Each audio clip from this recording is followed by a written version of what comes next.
Lalu kalau kita mau kenal sedikit ya, Nusa Fresh. Next, agak cepat aja.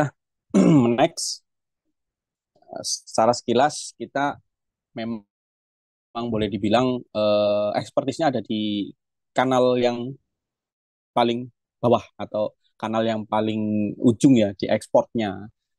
Karena eh, eh, kami sangat terbatas dari sisi supply, maka kami banyak menggandeng teman-teman petani, perajin, dan para enabler kalau bahasanya, serta edukator-edukator. Kalau paling sekarang bahasanya boleh dibilang adalah influencer gitu ya, yang memang mainnya di hulu ataupun di hilir. Next. Next, ini beberapa produk yang kami mainkan, tropical fruits, coconut and derivatives, spices and herbs. Ya, siapa tahu suatu saat nanti bisa kolaborasi juga nih. Saya ada marketnya, teman-teman mungkin dari sisi produk ataupun supply-nya itu. Why not ya? Segala macam kemungkinan bisa kita jajaki. Next. Setidaknya ada beberapa kota dan negara yang sudah kita accomplish apa secara target marketnya, mulai dari Asia, Eropa, Afrika pernah, Afrika pernah, dan itu lumayan tricky juga ya karena Afrika tahulah dalam tanda kutip negaranya negara sebagian besar negara develop atau developing countries. Kalau dulu boleh dibilang bahasa kasarnya negara miskin, tapi bukan berarti tidak ada marketnya. Saya punya teman salah satu apa namanya eksportir juga, malah kalau teman-teman yang pernah hidup di era 80 90-an itu mesti kenal Petromak, mungkin kenal dengan lampu teplok, lampu sentir ya kalau orang Jawa bilang, dan produk-produk yang mungkin dikenal di apa generasi-generasi milenial ataupun sebelumnya gitu. Nah, teman saya itu sekarang jualannya kayak gitu. Sabun colik, krim ekonomi, blau. Kalau dulu blau tahu ya, teman-teman tahu blau kan ya. Kalau baju putih itu kalau dicuci dikasih dikasih apa namanya kotakan kecil blau. Nah, itu untuk menambah efek cerah tapi ada kadang meninggalkan warna sedikit agak biru gitu. Nah, itu jualannya gitu. Dan terbesarnya adalah justru di Afrika. Nah, Afrika itu kayak Indonesia di tahun 80-an, 90-an gitu. Jadi apa jualannya kenceng banget di situ dengan produk-produk seperti di Indonesia tapi di tahun 80 90. Next. Yang kita lakukan adalah menjadi enabler, menjadi konsolidator, menjadi agregator baik di pasar retail modern ataupun tradisional market. Cuma catatannya adalah tidak di Indonesia. Jadi kami jualannya kayak tadi sayur, kangkung dan sebagainya tidak di Indonesia, lebih banyak mainnya di Europe. Nah, seperti Mbak Sarah tadi bilang, gampang nggak sih jualan di Europe? Hmm, dibilang gampang ya gampang, tapi juga ada susahnya. Dibilang susah harus dibikin mentalnya gampang dulu gitu. Jadi balance lah ya. Ada susahnya, ada gampangnya gitu. Karena eh, European market terutama masyarakat Eropa itu jauh lebih well educated, sehingga sedikit lebih mudah untuk memberikan pemahaman kepada mereka. Tapi juga dalam tanda kutip, walaupun negaranya adalah well established, tapi bukan berarti mereka dalam tanda kutip apa ya, hmm, daya belinya juga selalu stabil kuat, enggak. Terbukti waktu pandemi mereka ya hancur lah ya ekonominya juga sama di kita. Jadi eh, purchasing power mereka atau bahasanya adalah buying power mereka itu rendah sehingga juga nggak banyak beli gitu tapi tetap beli gitu. Next. Next ini beberapa partner kita.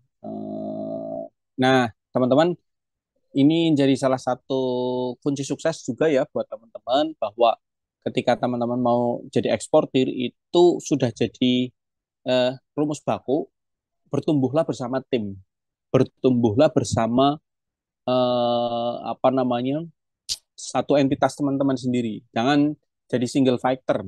Nah, sudah saatnya teman-teman merubah mindset uh, one man show. Nggak bisa. Ini udah jadi apa ya rumus baku gitu. Kalau teman-teman masih one man show, mungkin kuat di stage pertama, di tahun pertama, tapi nanti masuk di tahun kedua, tahun ketiga, tahun berikutnya, teman-teman akan struggling. Nah, proses bootstrapping di awal inilah yang menentukan teman-teman akan sustain di 3 tahun ke depan atau sampai dengan milestone berikutnya. Karena eh, selama teman-teman nggak bisa bertumbuh bersama tim, akan berat melalui perjuangan menjadi seorang eksportir yang tangguh gitu. Nah, kenapa teman-teman? Boleh next. Kita berkolaborasi tidak hanya dengan satu dua perajin.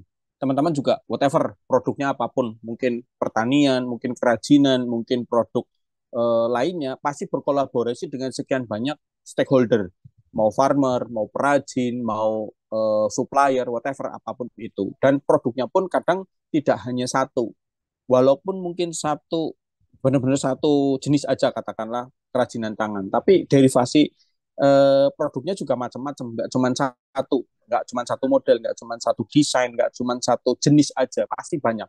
Terlebih kita kepengen ekspor tidak hanya cuma satu dua dua negara saja, kita pengen worldwide, kita pengen 5 benua, kita pengen seluruh dunia produk kita ada di sana. Nah, mau nggak mau ini harus ditumbuhkan apa namanya teamwork yang mantap gitu, nggak cuman sendirian.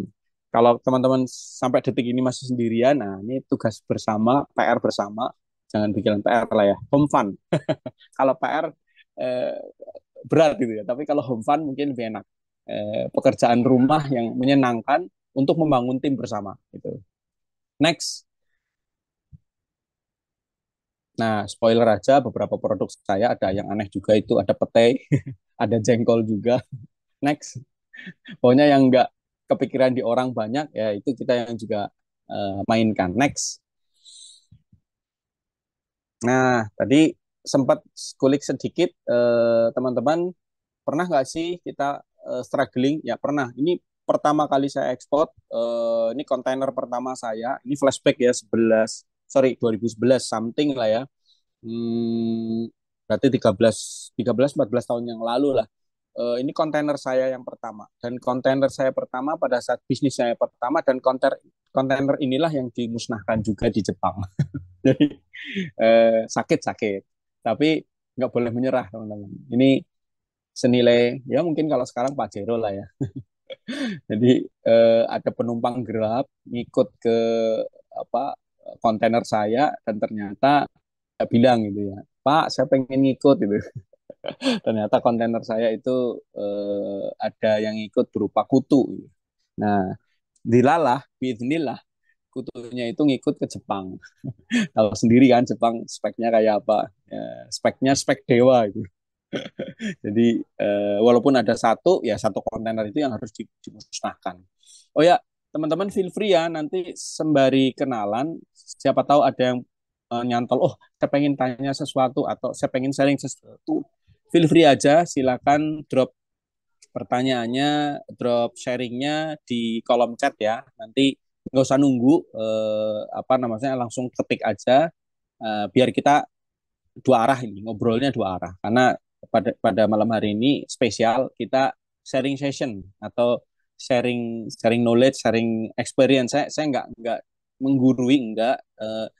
Saya menceritakan saja apa yang saya alami. Siapa tahu teman-teman bisa ngambil ibroh, bisa mengambil apa namanya pelajaran, biar oh iya kalau ada begini teman-teman nggak nggak kena gitu, biar nggak, ya apa istilahnya, nggak kena sakitnya juga gitu. Gitu ya. Next, nanti kita kulik sedikit-sedikit. Boleh tahu kenapa harus dimusnahkan? Nah, ini dimusnahkan karena tadi ada kutu yang ngikut. Kutu ngikut, dan Eropa termasuk, sorry, Jepang ini negara yang sangat ketat dengan apa namanya sanitasi. Nggak boleh ada cemaran apapun itu. Jangankan kutu jamur aja mereka nggak mau gitu. Kalau ada fusarium ya, kalau produknya teman-teman adalah pisang ataupun daun pisang, itu musuh utamanya itu fusarium. Jadi ada kutu putih atau ya semacam itu yang ikut. Nah itu Jepang tuh nggak mau, nggak ada nggak ada ampun lah ibaratnya. Ngirimnya satu kontainer, satu kutu aja di situ ya itu yang semuanya satu kontainer dimusnahkan gitu. Next, nanti pelan-pelan kita discuss ya. Next Kak. Nah, siapa yang pengen ekspor? Kalau yang pengen ekspor boleh nggak angkat tangannya, raise hand-nya. Saya pengen ekspor. Siapa pengen ekspor? Makin cepat jawabannya, makin kenceng jawabannya. Oh, kenceng kan kalau open mic ya. Ini nggak open Kalau mic ya. open mic nanti ini coach kayak ini pasar nanti. Pasar Yang ya. ikut 500 orang soalnya. 500 orang. Iya Oke, betul. tapi yang paling cepat jawabannya, paling mantap jawabannya, saya doakan paling cepat juga closing, paling banyak closing, dan paling segera closing. Siapa tahu nanti dari Mbak Zahra nih kita bisa bikin upacara nih, seremoni pelepasan ekspor jebolan teman-teman Astra AME Export pada malam hari ini Champion. bisa Iya, ekspor champion. Aduh, Astra keren Export lah Champion. pokoknya. Ternyata semua nih, Mas Zahra masih running saya. Nanti saya coba ajukan ke Astra dulu, Pak. Wah, Iya. boleh. Nanti ada ordal lah ya, bisa ngitik-ngitik sedikit. Next. Nah, PR-nya begini, kemana gitu? Kalau udah pengen ekspor kemana gitu? Oh, ke negara ini Pak, ke negara itu Pak, atau ke Amerika Pak. Tapi Amerika lagi ribut nih sekarang. Gimana dong? Nah, kan banyak toh yang sekarang pengen ekspor, tapi sebenarnya nggak tahu posisinya pengen ekspornya kemana. Atau mungkin asal nebak aja. Nah, teman-teman perlu perlu dipahami bahwa ekspor itu tidak hanya sekedar kita kepengin, tapi ekspor itu ngomongin soal data. Kemana pasarnya, bagaimana regulasinya, serta bagaimana kesiapan kita untuk menembus market tersebut. Boleh jadi peluangnya besar, tapi at the same time boleh jadi regulasinya sulit kita tembus. At the same time, kalau posisinya kita siap, ya silakan bisa kita tembus gitu.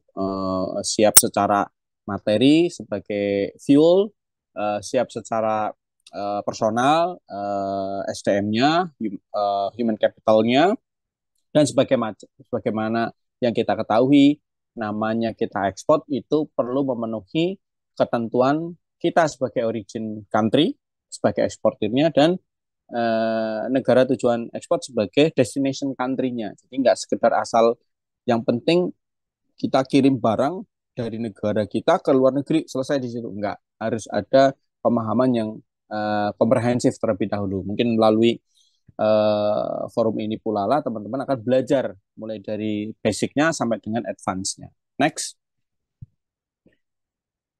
Nah, apa sih kunci sukses kita untuk bisa bisa jadi seorang eksportir? Next, beberapa poin yang saya sampaikan mungkin ini klasik, tapi sebenarnya bukan sekedar masalah klasik, tapi benar-benar menjadi apa ya? Boleh boleh dibilang ya ya rumusnya ini gitu. Yang pertama, set our goal. Mau kemana gitu. Eh, saya beranggapan, berasumsi teman-teman di sini semuanya adalah C-level atau apa namanya, ya boleh dibilang decision maker-nya lah ya, sebagai pengambil keputusan tertinggi di perusahaan masing-masing. Makanya teman-teman boleh dibilang seperti seorang founder, seperti seorang co-founder harus punya mindset yang sampai visionnya itu jelas. Mau kemana, ekspor kemana, gimana caranya itu. Nah, jangan sampai kita ya pokoknya pengen ekspor Pak. Nah, kemananya? Ya belum tahu. Nanti lihat aja mana yang minta. Ya nggak kayak gitu. harus harus harus tertarget sih. Oh, saya pengen ekspor ke Eropa. Eropanya negara mana? Jalannya gimana? Bawa ke sana pakai apa gitu. Nah, teman-teman harus set up the finish line-nya terlebih dahulu. Goalnya kemana? Targetnya kemana? Next, setelah kita tahu goalnya kemana, nah saya masih menemui buat sebagian dari teman-teman itu apa ya masih agak kesulitan untuk mendeliver informasi, apalagi buat teman-teman UMKM ya. Oke, saya pengen ekspor, tapi gimana ya caranya saya mendescribe ourselves atau menjelaskan, menerangkan sayapnya atau menerangkan produknya itu masih masih kurang kurang apa ya confidence gitu. Wah, teman-teman bingung gimana caranya mau mau mendeliver informasi produknya kalau kita sendiri nggak confident terhadap produk kita sendiri. Nah, teman-teman ini harus belajar dan ini nggak bisa apa ya bahasanya nggak ada teori yang baku. Kita harus sambil melakukan. Namanya introduce ourselves to make a confidence itu mau nggak mau harus terjun langsung belajar satu persatu. Kalau nggak salah nih teman-teman buat yang beruntung 20 besarnya akan diberikan fasilitas untuk ikut TEI kan ya, Trade Expo Indonesia. Nah, ini kalau bisa siapapun yang mendapatkan fasilitas itu udah pokoknya geber, hajar aja. Bahkan kalau teman-teman nggak beruntung lah ya, nggak beruntung nggak masuk di 20 besar menjadi orang yang mendapatkan fasilitas di TEI, hajar aja, datang aja ke TEI, belajar dulu. Buat apa? Buat dapatkan vibes-nya, buat ngedapetin ambience-nya, suasananya. Gimana sih kita masuk ke circle-nya orang-orang uh, yang involved di bisnis ekspor gitu. Gimana sih kalau kita mendapatkan networking dengan sesama orang-orang yang engage ke bisnisnya ekspor gitu.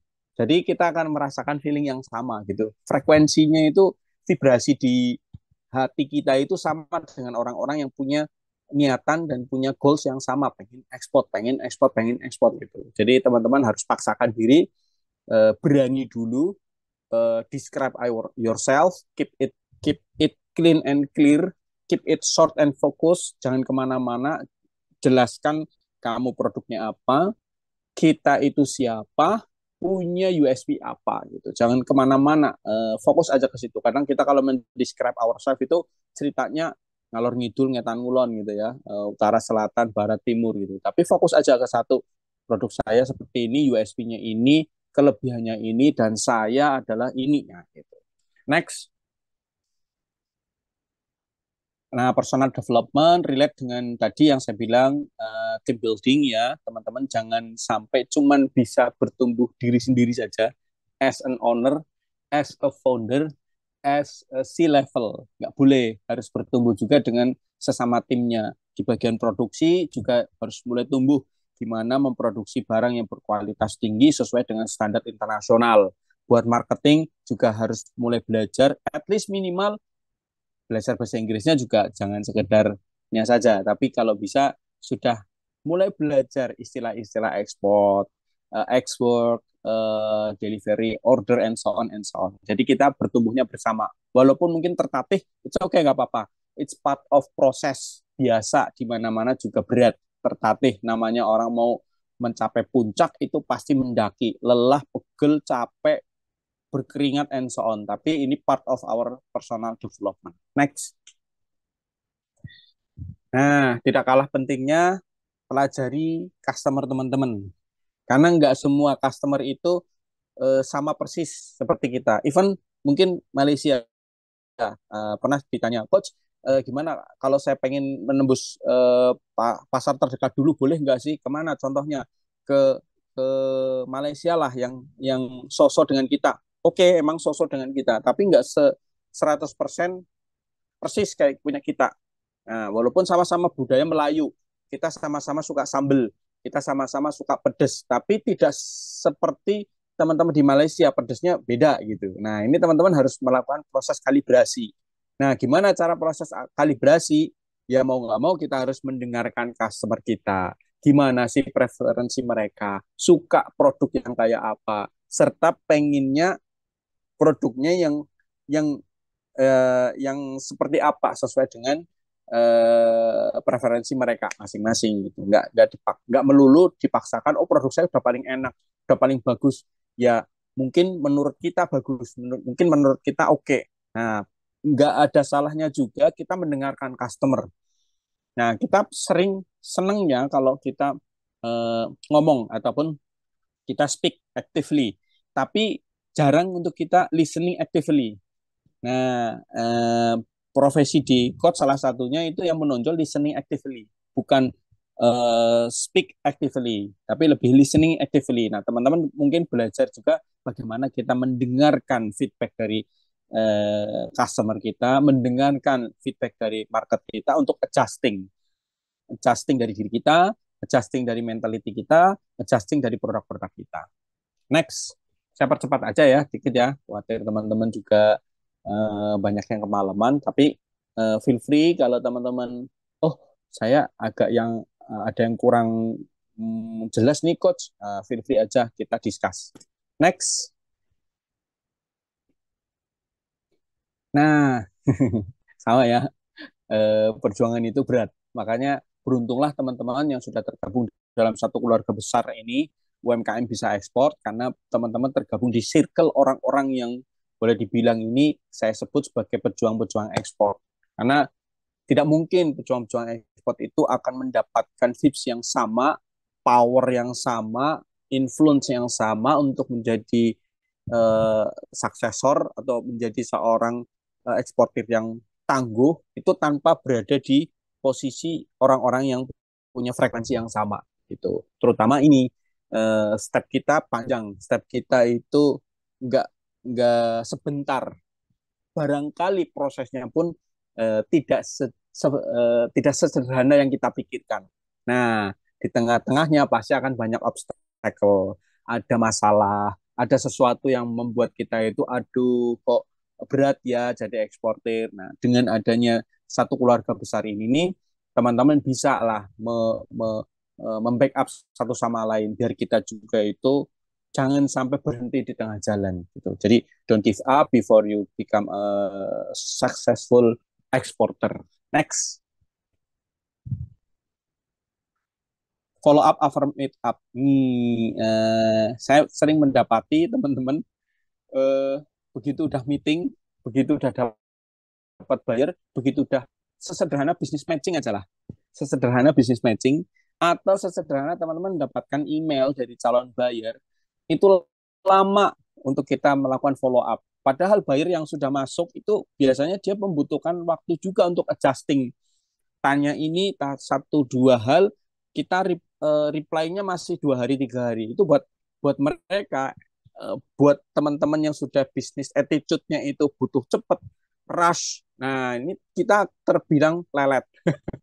Saya mengakui aja Indonesia itu termasuk yang lelet gitu untuk dapat minta quotation berapa sih harganya FOB, berapa sih harganya CIF di negara ini.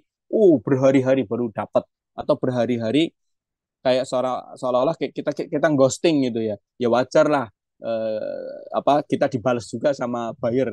Begitu kita kasih penawaran, bayarnya gantian ghosting kita gitu. Makanya teman-teman, kalaupun kita belum dapat reply, kalaupun kita belum mendapatkan result, masih nyari forwarder nih coach belum dapat gitu, kasih progres ke buyer, kasih informasi ke buyer, kasih apa namanya ya, report lah buat mereka. Biar apa? Biar tahu kita itu berproses, biar tahu kita itu berupaya gitu. Kalau 2 hari 3 hari ngilang seolah-olah nggak ada reply, wah ini berarti eh, nggak proper nih jadi apa namanya vendor saya gitu. Ya udahlah skip, cari cari vendor yang lain atau cari supplier yang lain. Ini seringkali kejadian seperti itu. Walaupun sesederhana teman-teman mohon maaf bisa mengatakan please give me an extra time, I will reach you soon as possible. Sekedar itu mereka mendapatkan reply begitu udah, okay. So you doing your job gitu ya. Jadi artinya oke, kamu berarti sedang memproses itu, lagi nanyain ini itu, lagi nyari forwarder yang proper dan sebagainya. Itu berarti kita kita apa namanya ya, ya jadi partner yang equal juga dengan buyer kita. Jadi nggak kayak ngegantung aja. Kan teman-teman juga nggak enak kan kalau di ghosting. Pasti kesel kalau di ghosting. Udah di WA, udah di ini kok ternyata nggak bales. Ini kenapa orang nanyain doang atau buying window doang atau gimana gitu kan, kita kesel kadang. Nah, at the same time ya kak, buyer kadang kesel kalau buyer sudah minta itu, penawaran itu kita nggak cepet reply-nya. Next. Nah, nanti eh, di bisnis kita itu last knowledge buat kita adalah begini. Apapun bisnisnya, teman-teman, bisnis kita itu representasi dari kita.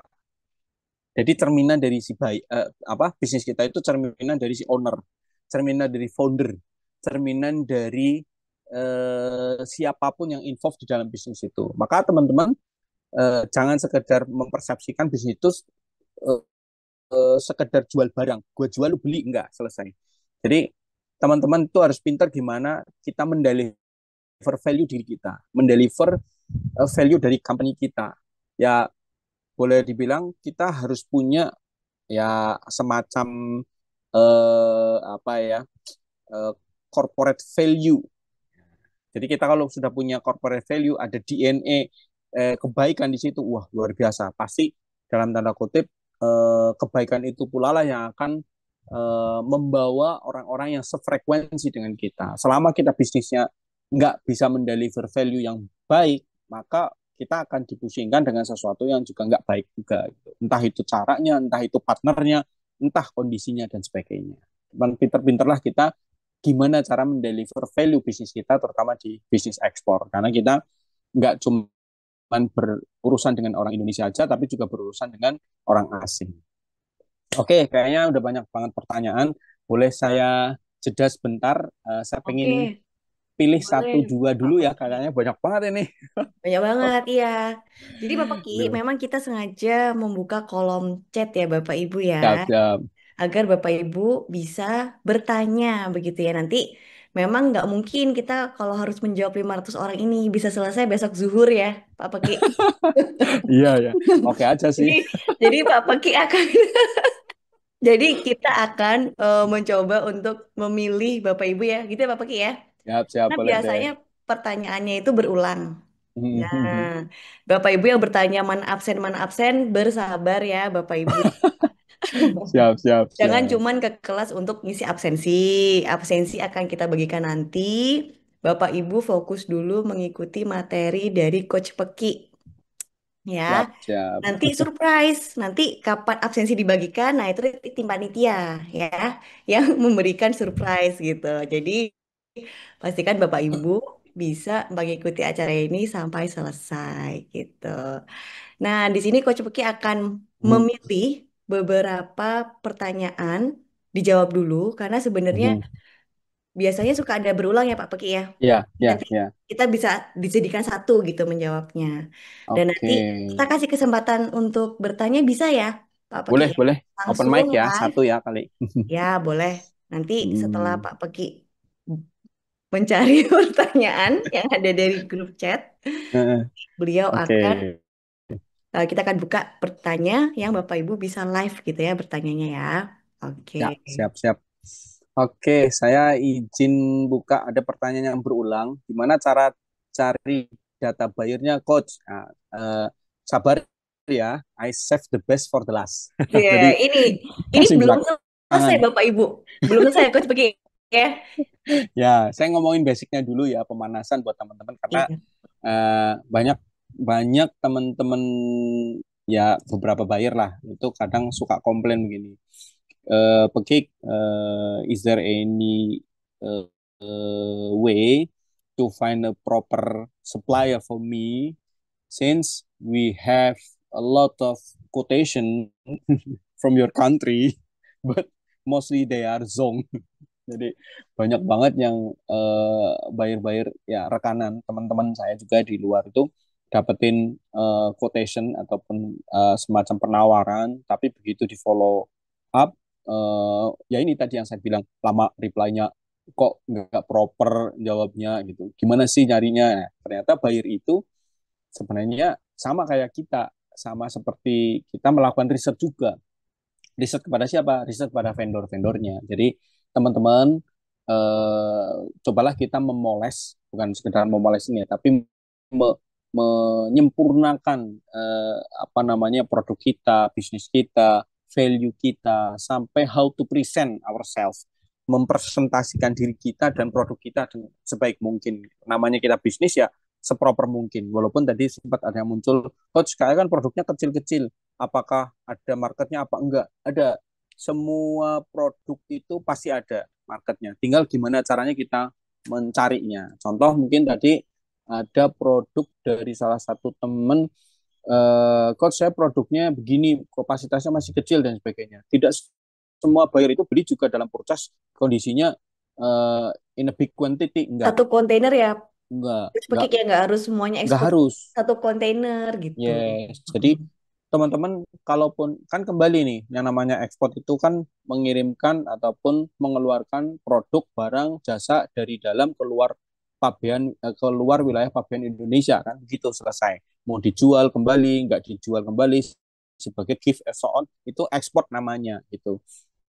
Nah, mau sedikit mau banyak itu pun termasuk ekspor. Yang penting keluar barang dari Indonesia ke luar negeri itu sudah masuk ekspor. Makanya teman-teman yang mungkin tadi produknya kecil, nggak banyak, itu jangan berkecil hati dulu teman-teman. Kadang malah ada yang bayar-bayar itu, "Ya, aku nyobain dulu lah sedikit, biar biar bisa tahu feedbacknya mereka kayak apa, terus pasarnya cocok apa enggak." Contoh kayak Malaysia ataupun Brunei Darussalam. Kadang mereka purchase-nya nggak gede-gede, kecil, tapi sustain teman-teman.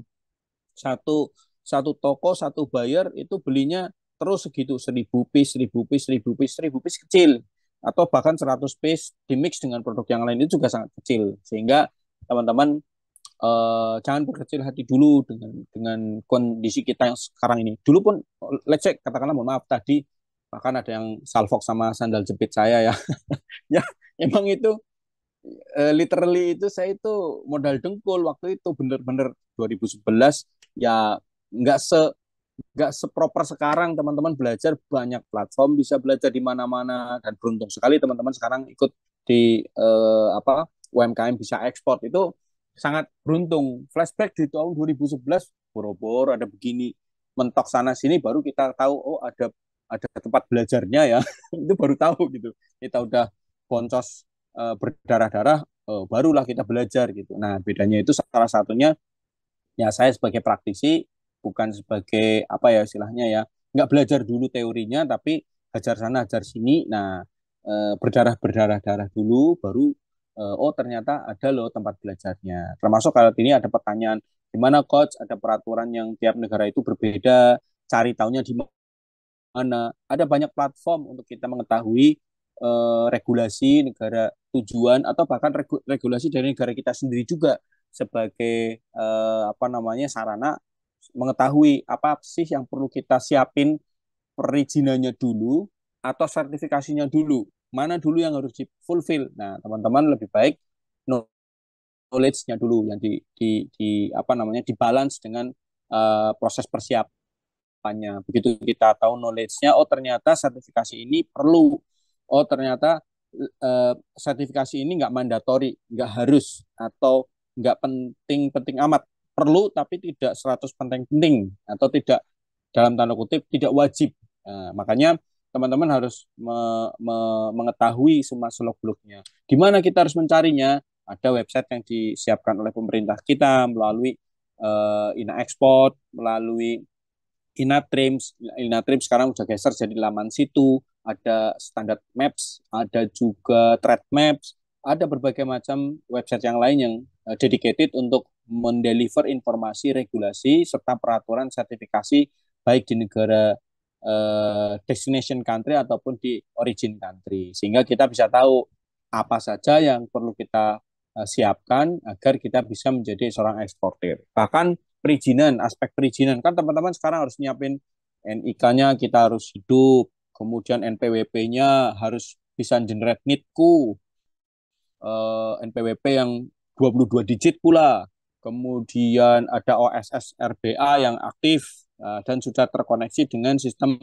NPWP ataupun Cortex. Nah, nanti baru dikoneksikan dengan CESA 4.0, habis itu ESKA, habis itu PTK online. Nah, ini tahapannya lumayan panjang nih, tapi apa namanya kulitnya aja dulu ya, nggak akan kelar kalau semalam hari ini kita bakalan ngobrol itu. Overall, teman-teman, gimana sih kita mau jadi eksportir? Awalnya mau kemana dulu? Nah, salah satu yang teman-teman sudah kerjakan itu ya sekarang ini kita fulfill our knowledge terlebih dahulu, kita fulfill our fuel dari sisi knowledge-nya, dan kita kuatkan nanti dari sisi skill dan attitude kita, biar benar-benar firm menjadi seorang manusia atau yang disebut sebagai eksportir tangguh itu utuh secara knowledge, secara skill, sampai dengan attitude-nya. Kira-kira itu dulu kayaknya saya nggak spesifik ambil satu dua pertanyaan, tapi overall ada beberapa pertanyaan yang sudah saya apa namanya ambil jawabannya. Saya lanjut dulu ya teman-teman. Next Kak. Nah, yang tidak kalah penting juga gimana caranya memposisikan kita sebagai eksportir itu menjadi salah satu penopang supply chain dari si buyer. Nah, ini teman-teman perlu sedikit meningkatkan atau meninggikan helikopter view ya.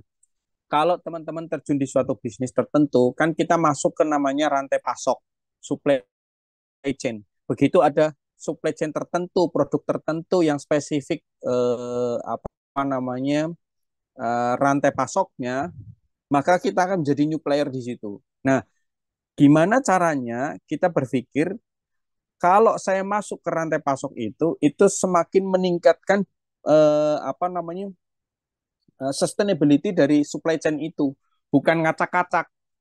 Jangan sampai kayak gini. Kita masuk di supply chain tertentu, malah jadi dalam tanda kutip menegasikan market dari buyer. Enggak boleh. Artinya begini, contoh praktisnya adalah kalau saya masuk menjadi eksportir produk tertentu, rempah katakanlah, ya ketika kita masuk itu kita menjadi orang yang mampu meningkatkan volume serta value dari bisnis klien kita juga. Nah, once itu terjadi, maka bisnis kita akan sustain. Tapi jangan sampai kita masuk ke situ, tapi malah ngacak-ngacak supply chain yang sudah ada, supply chain yang sudah established. Nah, nggak usah jauh-jauh. Contohnya saya aja lah katakanlah, saya ekspor buah naga dari Banyuwangi ke Spain. Nah, gimana caranya saya bisa menguatkan bisnis mereka lebih sustain, lebih bagus, lebih lebih apa namanya, oke performnya.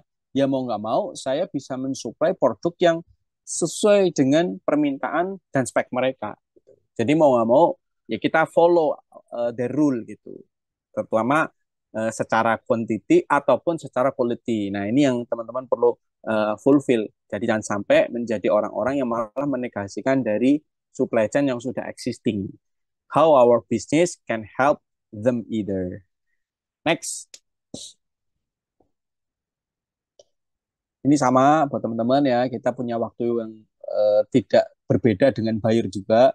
24/7 ini bukan bukan kayak circle ya yang buka 24 jam enggak, tapi kita harus bisa benar-benar memaksimalkan waktu kita yang cukup terbatas 24 jam selama 7 hari seminggu agar bisa maksimal secara kualitas diri sampai dengan kualitas dari bisnis kita. Next. Nah, terakhir sebagai salah satu pengingat juga ya teman-teman, sukses itu final answer-nya atau final kanalnya itu ya ke keluarga. Jangan sampai teman-teman itu bias di tengah-tengah ataupun mungkin kita kehilangan kompas ya, apalagi kehilangan kompas moral di tengah-tengah kita bisnis yang sedang kondisinya seperti ini, yang tidak sedang berbaik-baik saja, apa namanya eh, kita kehilangan arah. Nah, ini ada banyak teman-teman mungkin mereka sudah sukses di ekspor, mereka sudah sukses di bisnisnya, itu kehilangan apa ya, kayak kehilangan jati diri. Oh, dia lost in the middle of their success, they lost their mind, they lost their compass gitu. Jadi teman-teman, kenapa sih ini saya ngomong di sini di awal banget sebelum teman-teman dari sukses. Teman-teman itu sekarang mulai dari benar-benar dalam tanda kutip uh, mengawali benar. Ya siapa yang membantu teman-teman untuk bisa sukses ya? Mereka lah yang membersamai teman-teman selama ini gitu. Jangan tinggalkan mereka untuk bisa sukses untuk apa namanya ya? Ya ya kita sukseskan untuk mereka semua. Terlebih saya sebagai misalkan teman-teman kayak orang apa namanya ya? Seorang laki-laki ya. Laki-laki itu atau sebagai kepala keluarga itu namanya kepala semua anggota keluarga itu masuk ke kepala kita kan. Makanya wajar kalau iklan obat sakit kepala itu isinya laki-laki semua gitu ya. Ini jok saja. Next, joknya bapak-bapak ya. Nah, saya ada 4 koridor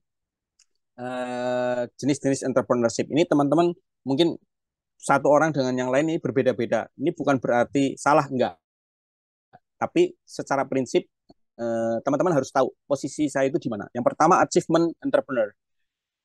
Apa itu achievement entrepreneur? Jadi begini teman-teman, kalau kita menjadi seorang entrepreneur, saya bilang di awal, teman-teman itu part of a team. Maka every single goal and achievement we build along with this team. Kita itu membangun bareng-bareng sama tim. Nah, sebagai seorang entrepreneur yang sukses, kita menetapkan goal-goal tertentu yang harus di-achieve oleh semua part of our team. Jadi tim kita itu punya tanggung jawab besar untuk bareng-bareng reach our goal, achieve our goal. Nah, model seperti ini adalah model entrepreneur yang achievement. Boleh saya, kita menetapkan goals, kita bangun bersama, kita reach out our goal bersama. Jadi tumbuhnya mungkin agak sedikit pelan karena kita ngangkut gerbong yang panjang. Kita sebagai lokomotif, kita ngangkut gerbong yang cukup panjang. Berat memang, tapi begitu kita running, semua gerbong kita sukses gitu. Ini model achievement entrepreneur yang pertama. Yang kedua, salesman sebelah kanan. Salesman itu modelnya kayak gini. Saya punya target harus jualan sekian, jualannya sekian. Nah, dia menetapkan goal seperti itu. Mau setahun saya harus sell sekian, mau 2 tahun saya harus sell sekian, mau satu dekade saya harus sell sekian. Nah, ini modelnya kayak salesman. Ya literally dia jualan. Begitu dia jualan, dia achieve, ya dia katakanlah sebagai orang-orang yang memang dalam tanda kutip salesman entrepreneur. Jadi seperti benar-benar salesman yang canvassing dari rumah ke rumah, dari toko ke toko, dari tempat ke tempat, dari pasar ke pasar. Itu dia pitching satu persatu, dia membidik market satu persatu. Yang berikutnya manajer. Manajer itu sifatnya dia kayak kalau kalau monarki itu ya entah itu yang low manager, mid manager sampai top manager, itu dia kayak ada stratanya, ada tingkatannya. Dia membangun bisnis itu dengan sebuah sebuah apa ya bahasanya bangunan yang teratur dengan leveling tertentu, low manager, mid manager sampai dengan top manager. Jadi sebuah organisasi yang tersusun dengan rapi. Nah, ini modelnya entrepreneur yang kayak seorang manajer. Yang terakhir adalah teknologi entrepreneur. Nah, teknologi entrepreneur itu booming di 1-2 dekade terakhir ya, munculnya startup, munculnya banyak teknologi, disruptionnya di teknologi itu memunculkan entrepreneur yang mainnya di di field teknologi. Nah, ini sekedar tahu aja teman-teman itu berada di koridor yang mana. Once teman-teman tahu posisinya di mana, maka teman-teman bisa, oke, saya harus ngerul my team like this gitu. Dan mana yang paling baik di antara keempat ini tidak ada yang paling baik di antara empat. Ini hanya positioning, teman-teman tahu, saya itu orang yang kuat di teknologi, saya kuat di sisi engagement sosmed, and so on and so on.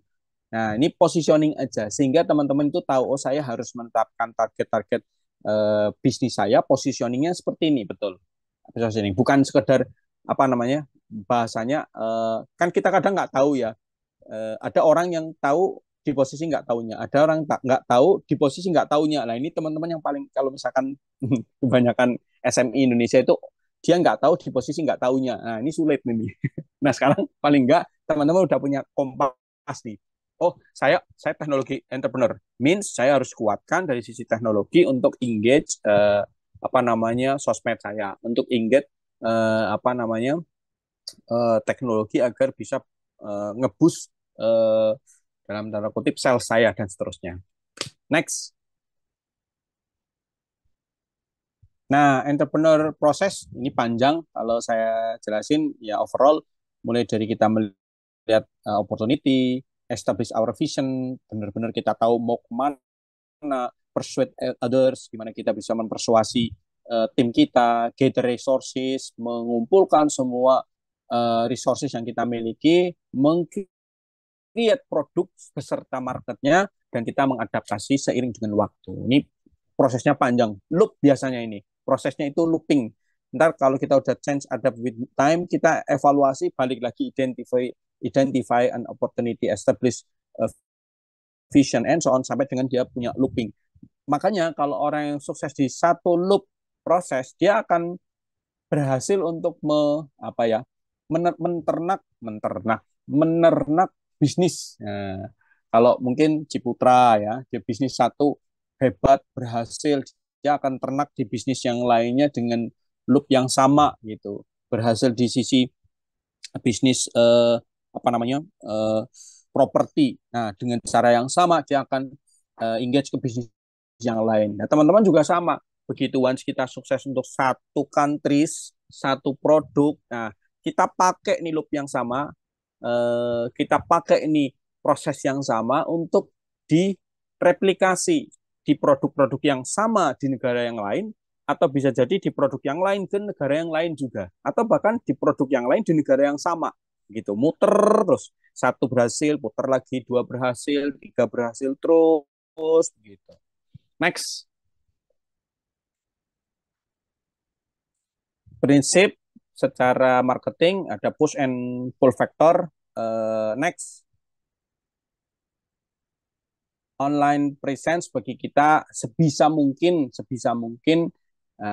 teman punya apa namanya, boleh dibilang kehadiran kita di digital, karena mau nggak mau kita sebagai eksportir ya, kita sebagai orang yang hidup di dalam tanda kutip era globalisasi dan mungkin ini boleh era industrialisasi 5.0.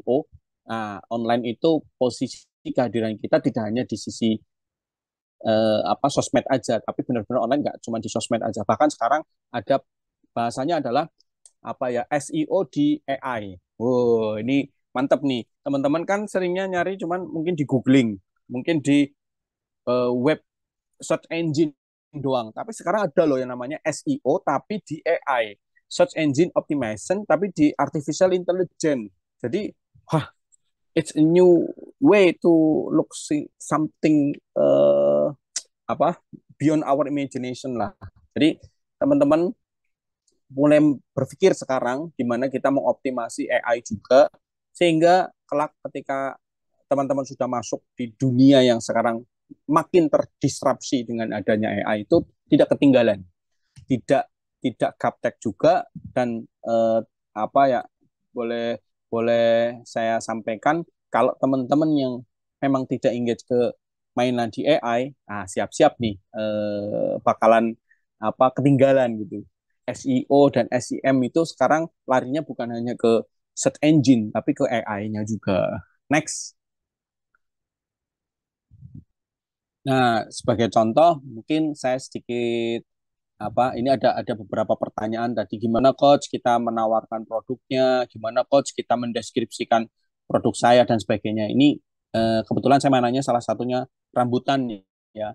Presentlah produk kita itu dengan informasi yang selengkap mungkin, gimana packagingnya, storage di suhu berapa, kemudian kapan dia akan ada availability-nya, serta ketika kalau kita mendescribe informasi secara detail produk-produk kita itu, nanti secara teknikal itu muncullah semua aspek apa ya, product detail and product description-nya. Kalau perlu ala di situ bahasa Latin ya, kayak misalkan produk-produk, kalau saya kan produknya salah satunya produk buah sama sayur. Nah, pasti ada apa namanya bahasa Latinnya. Makanya teman-teman cantumkan juga bahasa Latinnya kayak apa. Kalau produknya olahan ya mungkin tidak perlu bahasa Latinnya, tapi dimunculkan saja HS code. Nanti kalau ada pertanyaan, coach apa sih HS code? Nah, ini mungkin nanti ada next ini kali ya. Ada kelas sendiri yang bakalan ngomong lebih detail lagi ke situ. Next. Next, Kak. Lanjut. Nah, ini saya akan sedikit spoil ya. Tadi ditanyakan sekaligus menjawab ya pertanyaan teman-teman ya. Coach, gimana cara cari bayarnya? Ini salah satu di antaranya, kalau misalkan teman-teman, let's say, udahlah nggak usah jauh-jauh, yang paling dekat, let's say katakanlah ke Singapura. Nah, teman-teman boleh akses ke apa namanya website ini, agribis.com. Ini semacam kayak bisnis directory. Bisnis directory ini tapi khusus spesifik di Singapura. Jadi ada beberapa kayak ya boleh dibilang data perusahaan yang bermain di agribisnis, spesifik di agribisnis di Singapura. Nah, itu juga dengan tradeseafood.com ini importer-importer yang muncul mainnya di seafood. Ini contoh saja lah ya.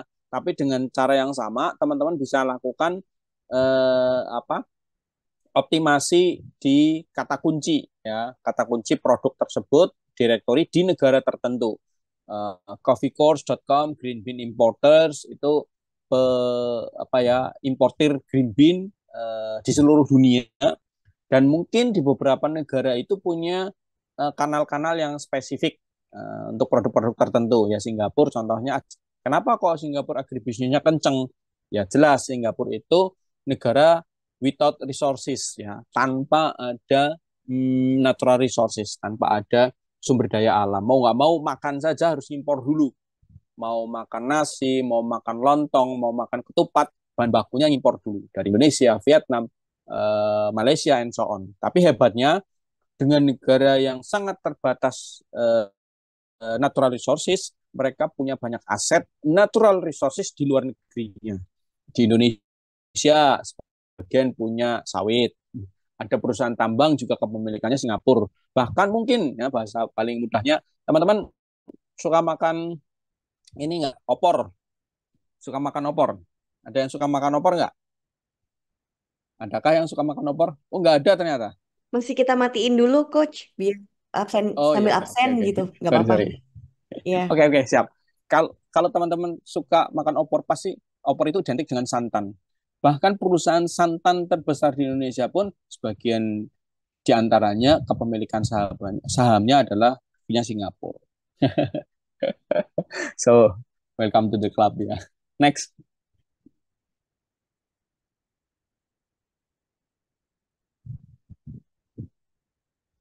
Nah, kita juga bisa mengoptimasi beberapa situs komersial B2B, mau Alibaba, GoForward, Aspenku, and so on, whatever, apapun itu.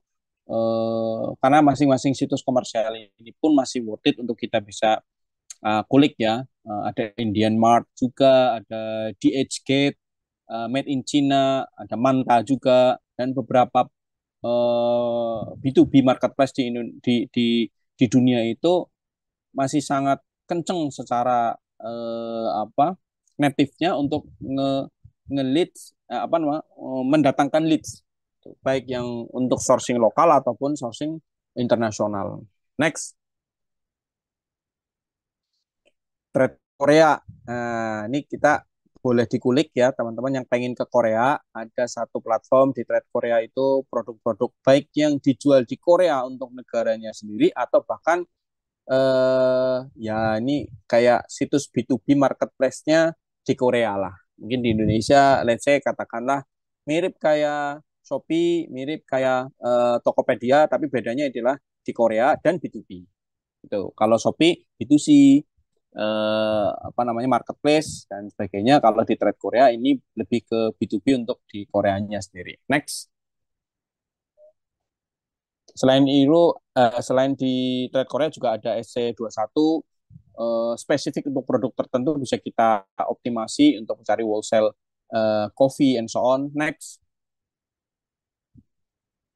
Go Forward Business ini masih worth it untuk kita kulik walaupun sempat kemarin teman-teman ada yang apa ya wah Pak ini kayaknya Go Forward Business sudah nggak worth it ya bayarnya banyak yang fake dan sebagainya. Nah tinggal gimana cara kita mengoptimasi aja teman-teman karena yang namanya situs B2B marketplace mau yang berbayar ataupun yang nggak berbayar pun sekarang tidak bisa kita jamin 100% untuk mendapatkan list genuine buyer. Tapi overall semakin kita punya onboarding ya exposure kita di berbagai macam platform ini akan meninggalkan tadi digital trace online presence semakin kuat. Once kita punya kekuatan yang dalam tanda kutip mumpuni ya di tengah-tengah belantara online mau platform B2B marketplace lah mau platform sosial media lah atau bahkan di website sendiri itu akan semakin menguatkan digital presence kita atau online presence kita. Kalau kita sudah semakin kuat di presence-nya, buyer itu akan mudah untuk meriset kita juga. Jangan dikira bahwa ketika kita riset market itu kita sendiri juga doang yang mencari buyer. Enggak, kita juga mendapatkan apa ya, perlakuan yang sama dari buyer. Buyer juga riset kita.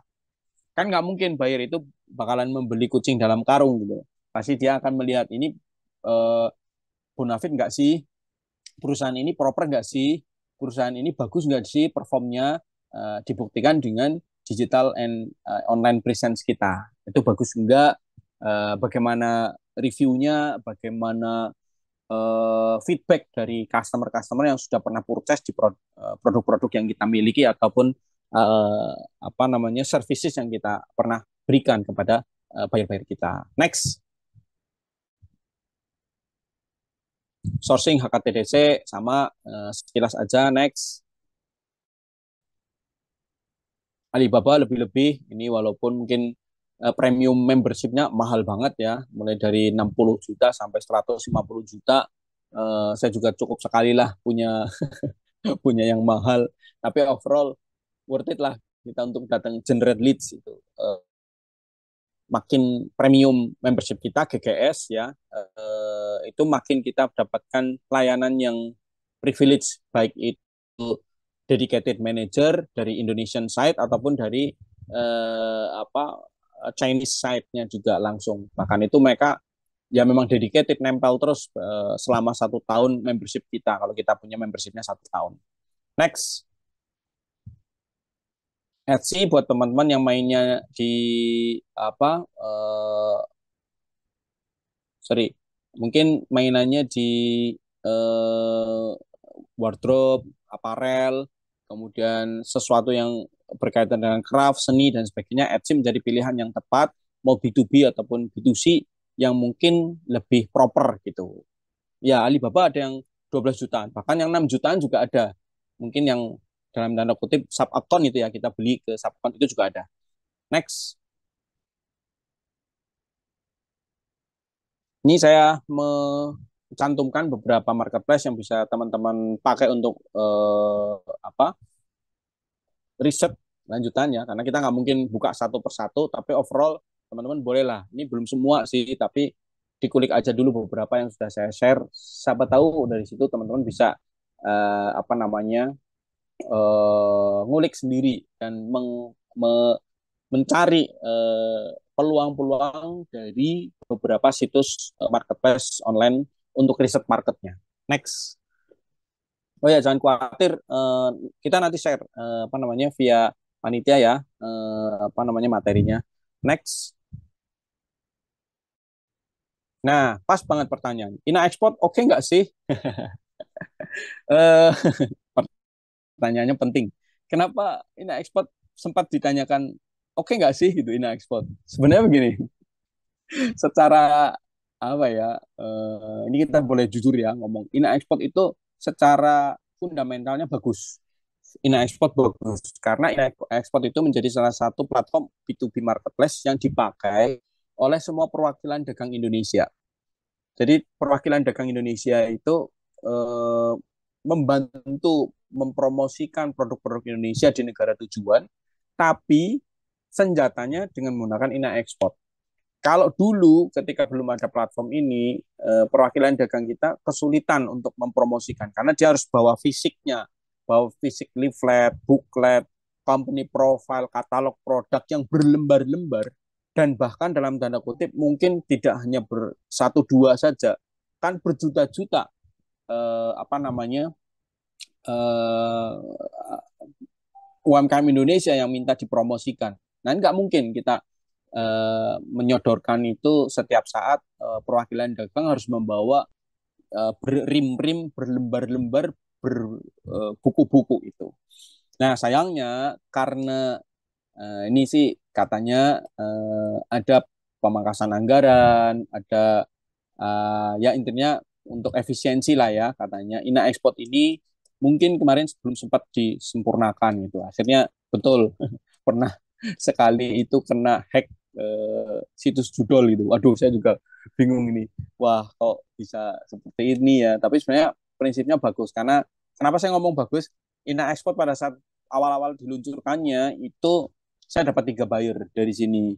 Satu buyer kelapa, dua buyer nanas kalau nggak salah waktu itu. Terus yang ketiga buyer spices dan ketiga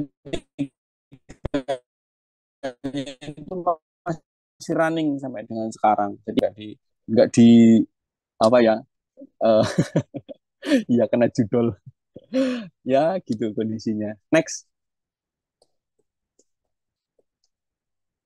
kalau toh Ina Export nggak bisa, kita masih bisa kok mengoptimasi di jalan yang lain untuk bisa penetrasi market, at least nembus dapetin list of buyer. Next, lanjut. Caranya mungkin sedikit manual ya. Kita ngulik satu persatu dari situs-situs yang disediakan oleh pemerintah. Salah satunya yang disediakan oleh Kementerian Luar Negeri. Next. Nah, di dalam situsnya Kementerian Luar Negeri, mereka merilis dokumen riset market ataupun market brief ataupun market intelligence atau business intelligence dan disajikan dalam 2 majalah yang berbeda. Yang pertama majalah peluang, yang kedua majalah akses. Ini ada di publikasi mereka dan ini bisa diakses secara free, umum. Kalau majalah peluang itu diterbitkan oleh Dirjen Amerop, Amerika dan Eropa. Sedangkan majalah akses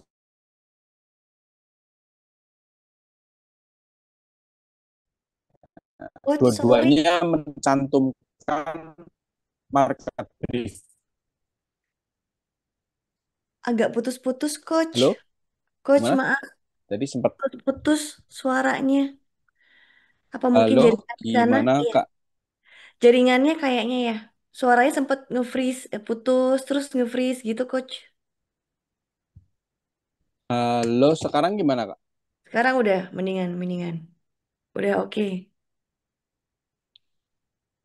Oke, sorry, sorry, sorry, sorry. Bentar, bentar. Ini udah aman? Sudah, sudah. Oke, oke, next. Next, tinggal dikit Kak. Next.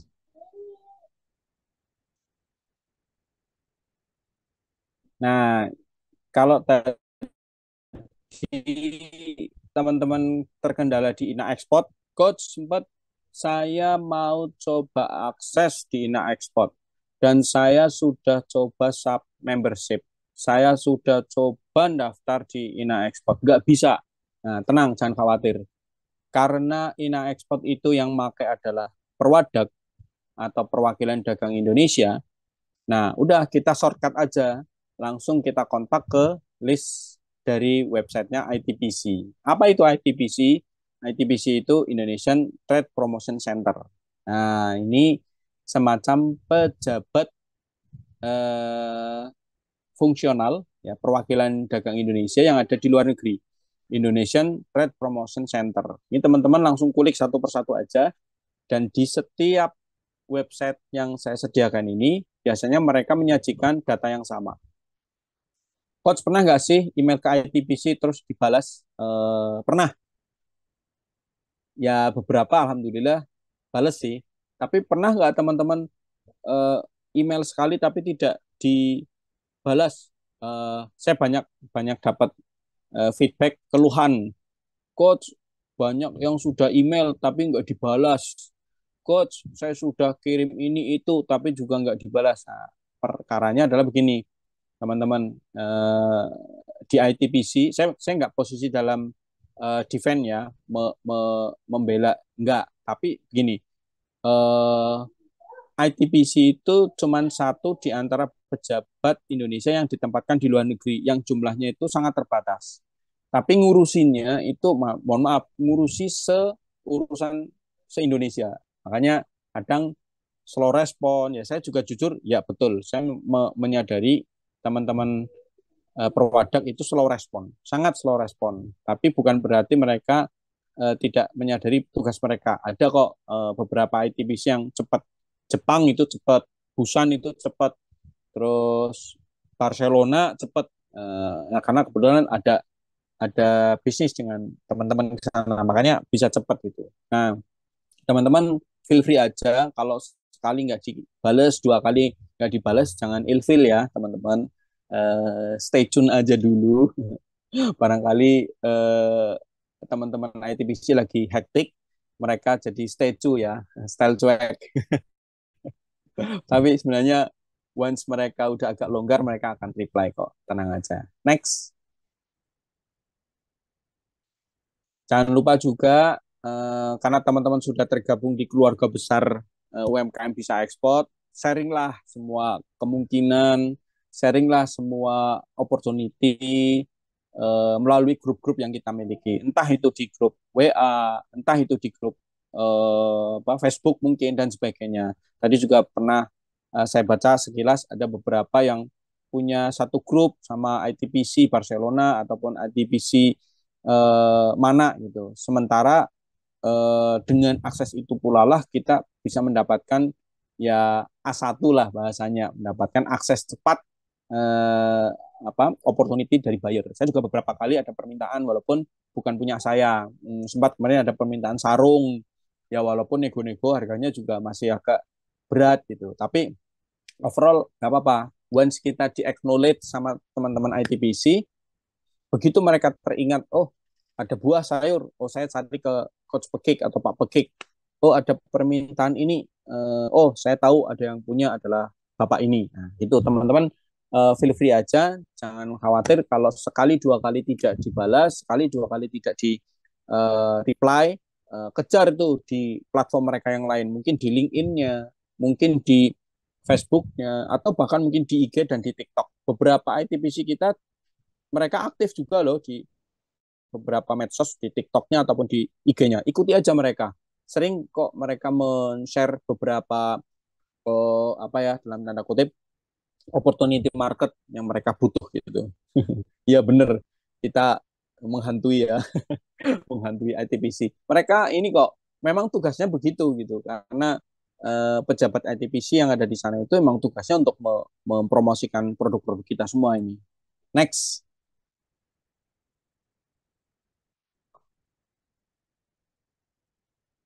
Nah, saya mungkin boleh sedikit share juga. Ini saya pakai strategi saya, hunting buyer pakai International Expo. Nah, ini waktu COVID breakthrough ya, COVID itu wah luar biasa mengubah tatanan dunia ya. Kan akhirnya banyak event-event International Expo itu di hybrid. Ada yang online, ada yang offline, ada yang hybrid. Nah, saya mengoptimasi nih dulu waktu tahun 2021 ya kalau nggak salah. Alhamdulillah juga dapat kesempatan mewakili teman-teman DSA Astra itu kita ekspor di Itali, Rimini, di kota Rimini untuk ini malah saya nggak muncul di sini. Munculnya adalah namanya fruit fruit attraction eventnya namanya. Nah, overall begini, saya pakai strategi untuk gather apa ya opportunity atau gather leads itu dengan coba menghunting eksibitor-eksibitor atau bahkan visitor yang datang ke International Expo. Logikanya begini teman-teman. Ini entah ini salah ataupun benar, tapi eh, saya lakukan dan beberapa buyer saya dapat dari situ. Jadi saya pakai logika adalah mereka yang melakukan eksibitor, mereka yang jadi eksibitor itu kan orang yang mau jualan produk.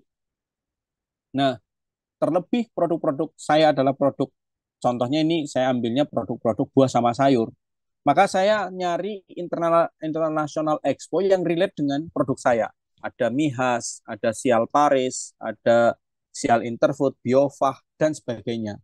Dan para eksibitor itu pun kan menampilkan produk-produk yang nggak jauh berbeda dengan produk yang saya miliki.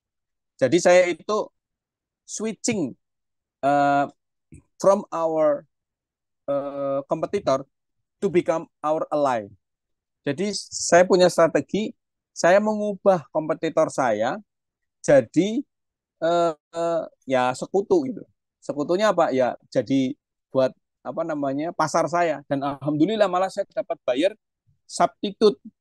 Saya punya bayar dari Eropa, tapi supply chain-nya itu dari Thailand dan Vietnam. Akhirnya begini, saya punya buah itu nggak sepanjang tahun. Begitu juga dari Thailand ataupun dari Vietnam, mereka juga nggak sepanjang tahun. Ternyata schedule panen buah kita itu bergantian. Nah, alhamdulillah dari situ akhirnya kita dapat supply barang itu bergantian, baik dari Indonesia, dari Thailand, dari Vietnam. Malah sekarang ya itu tadi yang saya sampaikan di awal, kalau bisa karena kita masuk ke satu tatanan supply chain yang baru, yang helikopter view-nya lebih tinggi, maka mau nggak mau kita juga harus bisa berbaur dan bisa ngeblend dengan teman-teman yang pemainnya sama dari Vietnam, dari negara yang lain. Sorry maaf, sempat keputus-putus nggak? Di tempat saya ini agak hujan lebat sih. Belum. Aman, masih aman kok. Masih Aman aman. ya? Punten, punten, punten. Kalau agak keputus-putus. Jadi kayak gitu, saya sedikit mengubah strategi saya, menjadikan kompetitor saya itu sebagai ya sesama orang jualan bareng-bareng. Ayo sama-sama jualan salak, sama-sama jualan durian, sama-sama jualan manggis. Itu produk-produk yang mirip-mirip, tapi musimnya bergantian. Kalau saya kosong, saya ambil dari Vietnam ataupun dari Thailand yang sedang on season. Sebaliknya, kalau Vietnam dan Thailand kosong, mereka ngambil dari saya. Gitu. Jadi, alhamdulillah dengan begini malah saya bisa sustain 1 tahun supply terus gitu. Enggak cuma sekali dua kali, tapi malah ya show must go on kan ya. Ya mainannya akhirnya dengan cara seperti itu untuk bisa win-win solution buat semuanya. Next. Halo, next.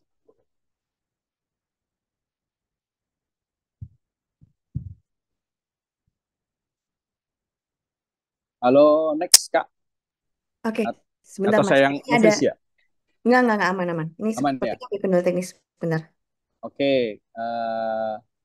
Kalau gitu boleh nggak saya lihat dulu ngintip ke chat. Kolom chat.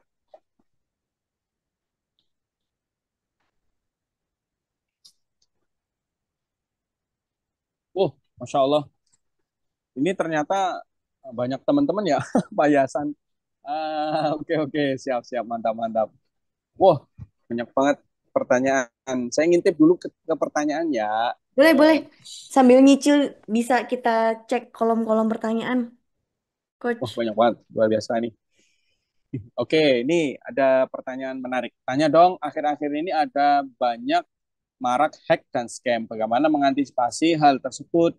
Di mana kita tahu spread info produk, kontak kita di banyak platform, maka kontak kita bisa disalahgunakan. Terutama kontaknya terhubung dengan admin, belum bisa membedakan ini scam atau buyer. Gimana caranya mengantisipasi hal ini? Oke, begini Bu, Bu Rine, kalau kita memang menyebar kontak dan sebagainya, ya pasti kita akan mengenerate eh, opportunity scammer, opportunity hacker, opportunity mereka whatever lah orang-orang yang nggak bertanggung jawab untuk phishing kita lah, mau scamming kita lah, mau fraud ke kita. Saya sendiri juga mendapatkan hal yang sama gitu. Ada orang pengen beli barang dari sini, kirimnya ke Dubai, orangnya ada di Afrika, nomornya Asia. Nah, ini udah macam-macam ketidakjelasan. Maka begini teman-teman, ini kita butuh insting yang kuat. Kalau kita sebagai eksportir, terlebih kita sebagai pelaku bisnis yang ya internasional and global trade ya, pasti kita harus mengenali apa namanya model-model phishing yang agak nggak jelas-jelas begini. Ya bahasanya muluk-muluk, seperti angin surga atau segala sesuatu yang sifatnya brother, ya nggak kayak sebagaimana mestinya. Maka teman-teman sudah harus tertrigger begini instingnya. Oh, ini pasti dari something wrong gitu ya. Oh, pertama order kok langsung 10 kontainer, 30 kontainer. Nah, boro-boro yang sampai 30 kontainer. Satu kontainer aja belum tentu langsung beres gitu. Tapi begitu kita mendapatkan hal yang kayak gitu, itu teman-teman udah langsung insting, ini mesti ada sesuatu di balik sesuatu gitu. Entah itu batu di balik udang atau udang di balik batu. Nah, itu pasti akan ada kayak gitu. Nah, teman-teman kalau sudah ada intuisi ke sana, udah skip aja yang beginian. Nah, gimana caranya kita bisa meng-funneling secara baik? Gini teman-teman, kenapa kok tadi yang pertama saya mengajukan dari situs-situs pemerintah? Ya karena itu menjadi salah satu proses filtering juga. Nggak mungkin pemerintah itu memberikan rekomendasi partner yang dalam tanda kutip itu nggak jelas. Jadi filter pertama ya udah dari pemerintah. Dengan adanya filter dari pemerintah, kita akan semakin mudah. Oh ini berkuranglah resiko phishing, resiko hacking, scam dan sebagainya. Ya, pasti mau nggak mau teman-teman bakalan bakalan sedikit punya punya sense lah ya, intuisi yang saya bilang tadi di awal. Kalau bisa kita jemin tuh kita punya insting dan kita punya intuisi. Next, saya mau geser nggak ke pertanyaan kok. Coach pernah kirim email nggak dengan pakai email kantor tapi nggak bisa terkirim, tertolak sistem spam, cara mengatasinya gimana? Nah ini Kak Feni udah kirim lengkap emailnya dengan sekian banyak informasi, udah kirim email ke beratus-ratus atau mungkin beribu-ribu email, tapi udah pakai email kantor tertolak juga, udah terkirim secara massal tapi ternyata bouncing atau truncated. Nah, ini saya kasih 3 kunci buat teman-teman ya. Yang pertama, jangan pernah attach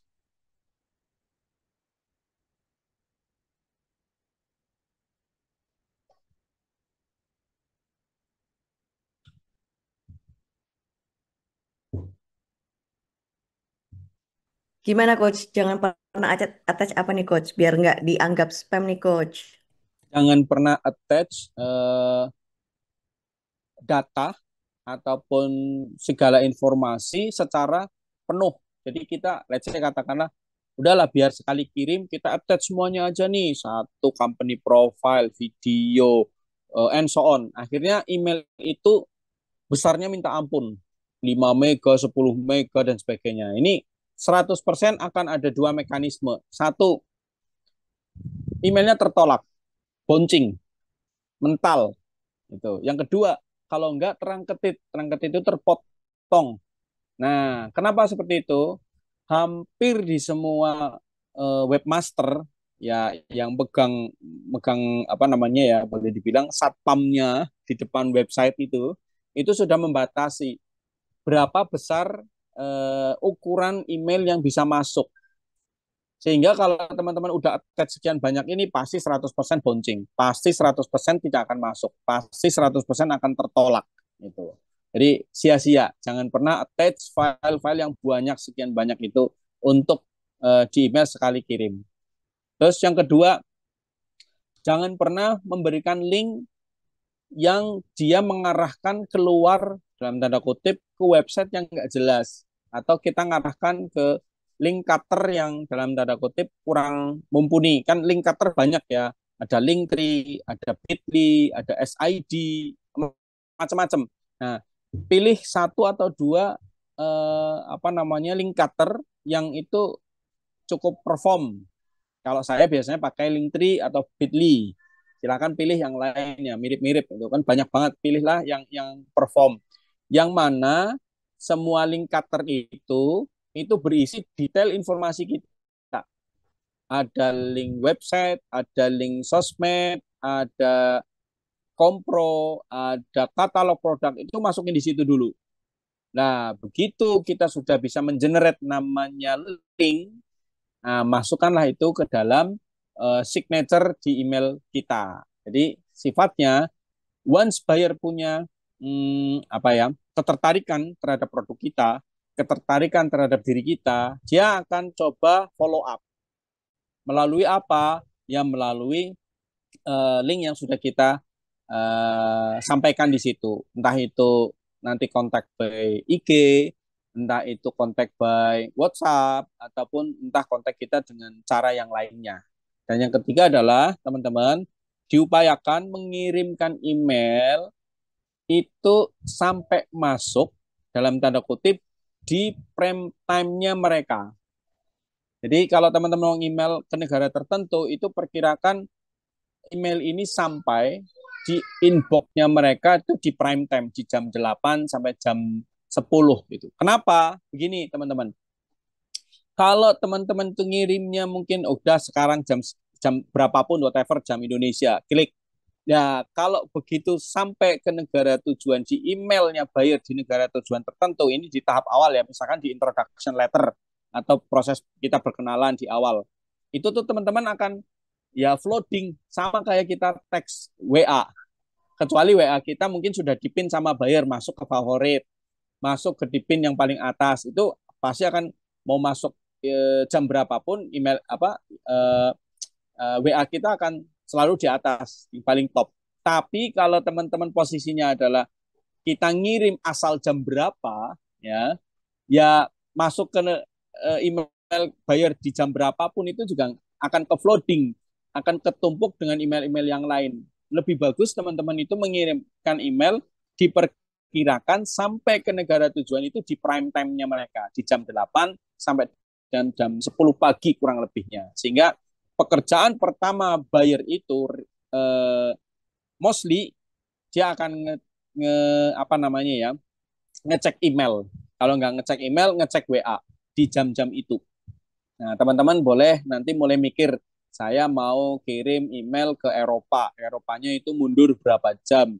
Nah, email itu entah itu pakai Gmail atau fasilitas email apapun itu sudah ada fasilitas untuk apa namanya ya bahasanya kirim email by schedule. Kira-kira akan dikirimkan 6 jam setelah saya sending, 8 jam setelah saya sending. Karena kan let's say apa Netherlands ya, Netherlands itu mundur 6 jam ya. Let's say katakanlah kita kirim di jam berapa sehingga posisinya email itu akan masuk di jam 8 pagi di negara tujuan.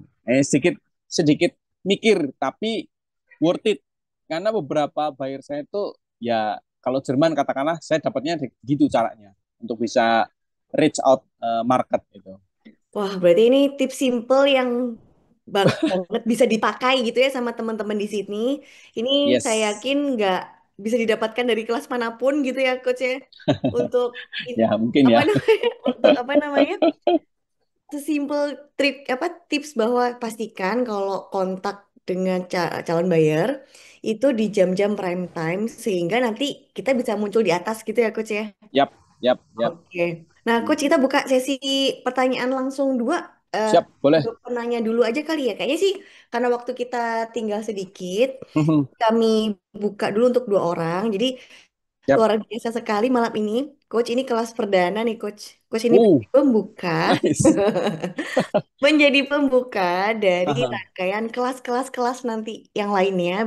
Nice, nice. Kurang lebih sampai di bulan 9 ya, bulan September. Karena nanti kan goalsnya nanti akan terpilih yang untuk TI itu coach. Tapi sekali Hmm, lagi, kalau misalnya kita ikut rangkaian kelas ini gitu ya, kan yang cari bayar kan tidak hanya di TI ya coach ya. yap, yap, yap. Jadi bukan berarti nanti teman-teman yang nggak dapet apa fasilitas TI itu nggak bisa dapetin bayar, nggak juga gitu. Enggak. Karena akan banyak nanti coach-coach yang lebih detail lagi juga nanti membahas, termasuk juga coach Pekik juga akan ngajar juga di kelas yang lainnya. Yap. Karena kalau dibahas hari ini nggak akan cukup Bapak Ibu ya. Ya, Ini pembahasannya itu kelas yang gitu ya.